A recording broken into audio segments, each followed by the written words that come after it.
Πολύ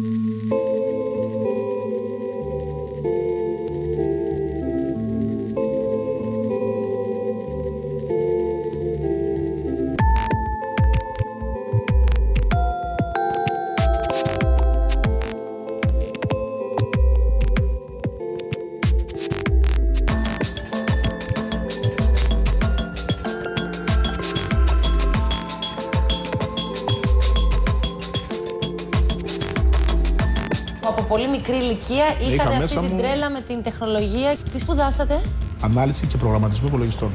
Και παράλληλα με τη σχολή αυτή που έβγαλα, πήγα και στην αστυνομία. Γιατί πήγα στην αστυνομία?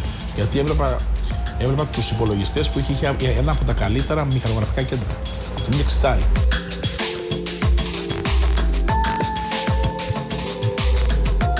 Άρα μέχρι σήμερα πόσα χρόνια είστε στην Ελλάδα? 29. Είστε 29 χρόνια. Στη δίωξη ηλεκτρονικού εγκλήματος. Στη δίωξη είμαι από το 1995. Από το 1995. Τότε δεν ήταν δίωξη, ήμουν μόνος μου με ένα άλλο παιδί σαν ομάδα. Δηλαδή είμαι ο άνθρωπος που πρώτος ασχολήθηκε με τους υπολογιστές και το έγκλημα στην αστυνομία. Συνήθως ο κόσμος όταν ακούει δίωξη, λίγο επηρεασμένοι από τις ταινίες, λίγο επηρεασμένοι από τα μέσα μαζικής ενημέρωσης, σκεφτόμαστε δρόμο, δράση. Πιστεύετε ότι όσο μεγαλώνει το διαδίκτυο, το έγκλημα φεύγει από το δρόμο και έρχεται στο ίντερνετ? Το ηλεκτρονικό έγκλημα έρχεται από μια μετάλλαξη του παραδοσιακού εγκλήματος. Εμείς είμαστε δίωξη. Τώρα μπορείτε να με βλέπετε με γραβάτα και με επίσημο ένδυμο, όπως λέμε εμείς εδώ πέρα. Τώρα είμαστε σε κατάσταση έρευνας. Εμείς εδώ πέρα, πρώτα εγώ και μετά τα παιδιά όλα που έχω τους αξιωματικούς, βγαίνουμε έξω. Είμαστε αξιωματικοί της δίωξης. Πηγαίνουμε έξω να εντοπίσουμε και να συλλάβουμε τους ανθρώπους που έχουν κάνει κακόβουλες πράξεις. Άρα αυτός είναι και ο λόγος που σήμερα γίνεται το γύρισμα με αυτόν τον τρόπο και δεν πρέπει να φαίνεται το πρόσωπό σας.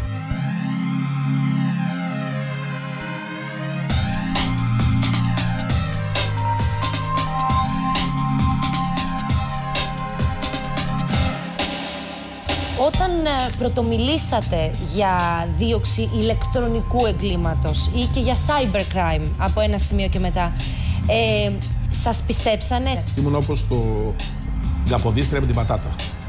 Δυστυχώς κανείς δεν με πίστευε και με θεωρούσαν όλοι γραφικό. Κανείς δεν μπορούσε να πιστέψει ότι μέσα από το διαδίκτυο, από τα καλώδια όπως μου λέγανε, θα μπορούσε κάποιος να κάνει ανθρωποκτονία.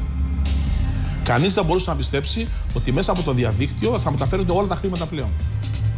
Όλες οι συναλλαγές γίνονται μέσα από τα δίκτυα. Πότε εσείς τα λέγατε αυτά και κανείς δεν μπορούσε να σας πιστέψει? πιστέψει? Εμένα υπάρχουν οι εκθέσεις μου από το 98-99. Εσείς με ποιους τρόπους καταφέρατε να μείνετε προσκολλημένος στο στόχο και να πετύχετε αυτό που θέλετε?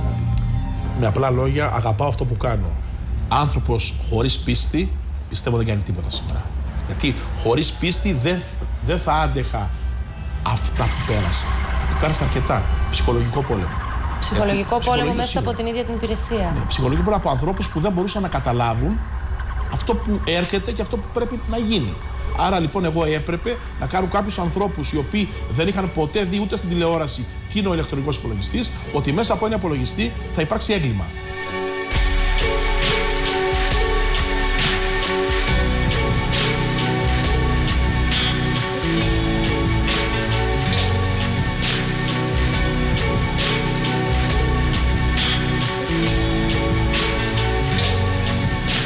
Τους έφερνα υλικό από διάφορα συνέδρια που πήγαιναν από τότε, με άφηναν και πήγαιναν σε συνέδρια στο εξωτερικό και συμμετείχα στην Ιντερπολ.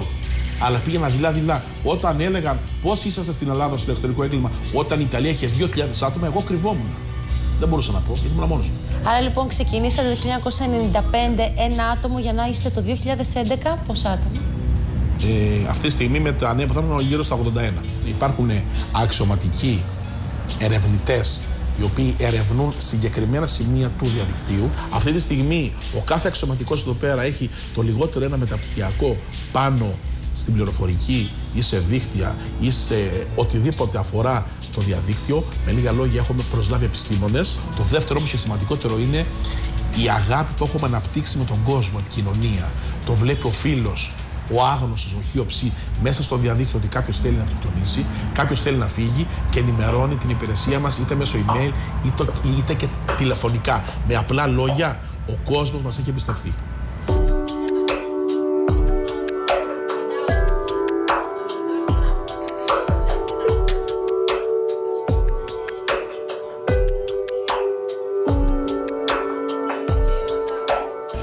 Οι συγκεκριμένοι άνθρωποι έχουν ωράριο? Δεν υπάρχει ώρα και ωράριο. Γιατί άμα έχεις μια αυτοκτονία, αποτροπή αυτοκτονίας, άμα έχεις ένα έγκλημα που έχει να κάνει με παιδί, ένα έγκλημα που τρέχει τώρα, δεν υπάρχει ωράριο.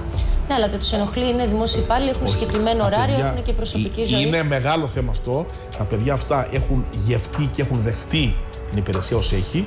Δεν λέω ότι κάθε μέρα είναι χωρίς ωράριο, αλλά πάρα πολλές φορές ξεπερνάνε το ωράριό τους, πάρα πολλές φορές ξεριχτάνε με δική τους θέληση. Ποτέ δεν έχω πει Γιώργο, Κώστα, Μιχάλη, Ελένη, δούλεψε παραπάνω. Δουλεύουν μόνοι τους και ένα από τα δείγματα είναι το site, το cyberkid.gr, το οποίο το χτίσανε τα παιδιά μόνα τους, χωρίς να πάρουν €1. Που κάποια άλλα site τέτοια τα αξιολογούν σε κάποια εκατομμύρια ευρώ. Ποιοι είναι οι βασικοί άξονες της δίωξης ηλεκτρονικού εγκλήματος? Η υπηρεσία μας έχει στηθεί πάνω σε 4 άξονες. Ο πρώτος άξονας είναι γενικών υποθέσεων, που μέσα στις γενικές υποθέσεις είναι τα οικονομικά εγκλήματα, τα ηλεκτρονικά, παράλληλα με τα social media, απειλές, εκβιάσεις, συκοφαντίες μέσα από τα δίκτυα. Ο δεύτερος άξονας είναι η παιδική πορνογραφία, καταπολέμηση του child pornography. Ο τρίτος άξονας είναι πνευματικά δικαιώματα συν cracking και hacking, εισβολές, hacker. Και ο τέταρτος άξονας είναι ασφάλεια τηλεπικοινωνιακών δικτύων. Αυτός που σπαταλάει τη μεγαλύτερη ενέργεια ή τον περισσότερο χρόνο, ποιος είναι? Είναι το πρώτο μου τμήμα, όπου εκεί πέρα έχεις να κάνεις με social media, Facebook. Μάλιστα. Και είναι ένα μεγάλο θέμα που πρέπει να εστιάσουμε λίγο, να πούμε στους τηλεθεατές σας τι πρέπει να προσέξουν. Μην έρθουν εδώ να μου πούνε θέλω να αλλάξω επώνυμο, γιατί δεν μπορώ να πιάσω δουλειά και εργασία. Μάλιστα. Γιατί αύριο θα μεγαλώσεις, θα πας 27-28, θα πας να προσληφθείς σε μια εταιρεία και η εταιρεία θα σε κουγκλάρει, όπως λέμε στην αργό, να δει τι έχεις κάνει και τι έχεις πει. Και υπάρχουν δυστυχώς εταιρείες που σε κουγκλάρουν πολύ καλά. Στο διαδίκτυο μπαίνουμε όλοι. Στο διαδίκτυο μπαίνουμε όλοι ασφαλώς. Κάνουμε μια ασφαλή και σωστή πλοήγηση. Και στο διαδίκτυο δεν βγάζουμε και γράφουμε τα ισοψυχά μας.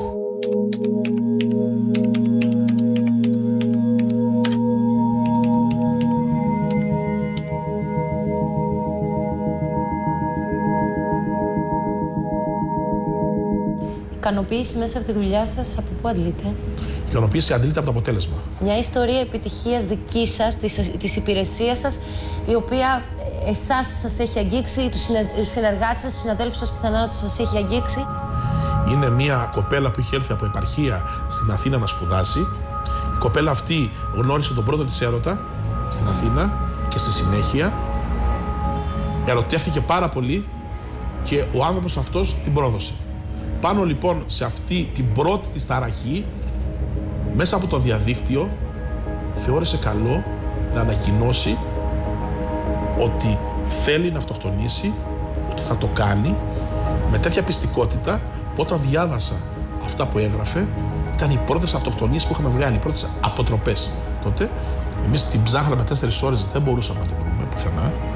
Σας λέω ότι με αυτά που είχαμε διαβάσει, με αυτά που μας οι φίλοι της είχαν κοπεί τα πόδια και τη βρήκαμε να περιφέρεται σε ένα κεντρικό σημείο κοντά από το σπίτι της, ευτυχώς, που έμενε. Την πήραμε, ψυχολόγους, τη φέραμε εδώ και όταν ήρθε ο πατέρας της να την παραλάβει από το γραφείο μου, είπε κάτι. Πατέρα, του αν ζω, το φίλο στον άνθρωπο αυτόν έδειξε εμένα και σε όλο το team που την υποστήριξε μετά ψυχολογικά. Αυτό για μένα ήταν ό,τι καλύτερο έχω ζήσει και έχω νιώσει σε υπηρεσιακό επίπεδο.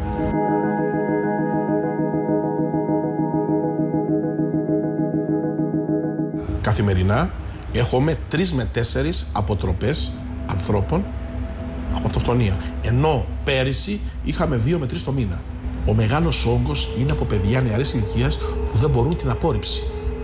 Είτε είναι ερωτική, είτε είναι μαθήματα, είτε είναι με γονείς, είτε είναι με φίλο, διαμάχη, δεν μπορούν την απόρριψη γενικώς. Και θα σας πω περιστατικά πραγματικά που δεν παίζουν. Έχουμε πιάσει παιδιά, μιλάμε με φάρμακα που τα έχουν πιει, τα έχουν πάει στο νοσοκομείο. Έχουμε πιάσει παιδιά που έχουν κόψει φλέβες. Κάποιος νεαρός επειδή έπαιζε ένα παιχνίδι στο διαδίκτυο, τον έβγαλε έξω ο διαχειριστής του παιχνιδιού για 2 ώρες τιμωρία, δεν μπόρεσε 2 ώρες να μην παίζει το παιχνίδι αυτό και πήρε χάπια. Δηλαδή, με λίγα λόγια, και απείλησε. Πώς το βρήκατε αυτό το νόμο? Εμείς άμεσα ο διαχειριστής μας στέλνει ότι αυτό το ψευδόνυμο έχει πρόβλημα. Κάνουμε ανάλυση στο ψευδόνυμο ποιο είναι το ηλεκτρονικό ίχνος που παίζει το παιχνίδι αυτό. Στη συνέχεια εντοπίζουμε το ίχνος στο ηλεκτρονικό, ενημερώνουμε εισαγγελέα ηλεκτρονικού εγκλήματος, παίρνουμε προφορική διάταξη, μιλάμε με εισαγγελέα, μιλάμε με τον πάροχο, μας λέει ο πάροχος ότι αυτό το ίχνος αντιστοιχεί στο χύψη όνομα και στη συνέχεια με ψυχολόγος που έχουμε το χαμόγελο του παιδιού και την κλίμακα ανάλογα επικοινωνεί ο ψυχολόγος με το σπίτι που υπάρχει το παιδί αυτό. Αν δεν απαντάει στα τηλέφωνα, πάει αστυνομικό περιπολικό και χτυπάει την πόρτα. Προτιμώ να με πούνε ότι είμαι ενοχλητικός από το να χαθεί κάποιος.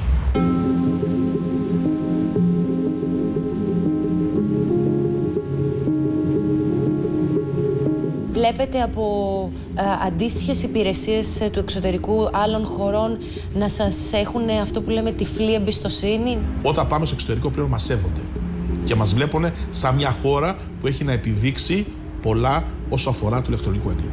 Ο επόμενος μου στόχος είναι η χώρα μας να γίνει κέντρο επιμόρφωσης σε θέματα ηλεκτρονικού εγκλήματος. Σε σχέση με την οικονομική κρίση, πώς η υπηρεσία σας διαχειρίζεται μια νέα ελληνική πραγματικότητα και με ποιους τρόπους προσπαθεί να μείνει ζωντανή, να μείνει συγκεκριμένη, να μείνει προσκολλημένη στο στόχο, αλλά και μέσα στα νέα πλαίσια που πιθανά διαμορφώνονται αυτή τη στιγμή σε όλες τις δημόσιες υπηρεσίες? Εμείς εδώ στην υπηρεσία μας έχουμε ευτυχώς καλούς χορηγούς. Τι εννοούμε με χορηγία?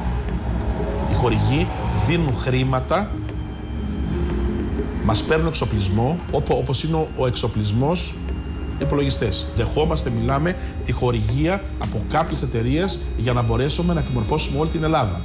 Δεχόμαστε τη χορηγία να μπορέσει να πάμε σε κάποια συνέδρια. Μειώθηκε η απόδοση των εργαζομένων όταν κόπηκε κάποιο ποσοστό του μισθού? Όχι, βέβαια. Κουτσομπολιό το κάνουμε πλέον. Έχει γίνει, μιλάμε σε επίπεδο κουτσομπολιού. Δεν έχει κοπεί καθόλου η όρεξη και πιστεύω ότι υπάρχει αυτή που λέμε η δύναμη της αισιοδοξίας που έχει ο κάθε εξωματικός που είναι μέσα και πάνω απ' όλα υπάρχει η δύναμη ψυχής που λέω.